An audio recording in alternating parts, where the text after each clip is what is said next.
Hello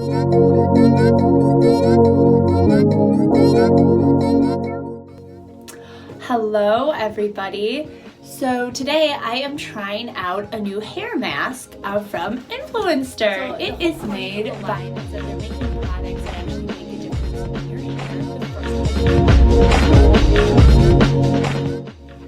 hair. Okay, so the mask that I got is the Elvive Color Vibrancy Repair and Protect Balm. So it's pretty cool, huh?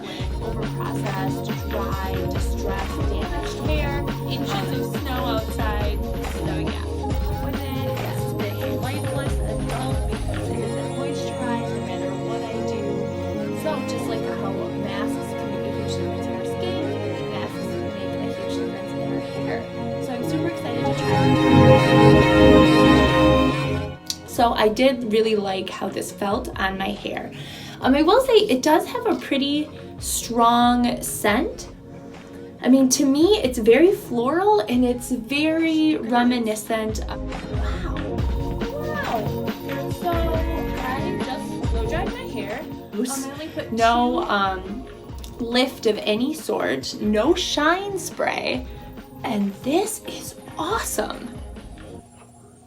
All right, I'm kind of sold on this stuff, you guys. So normally I would need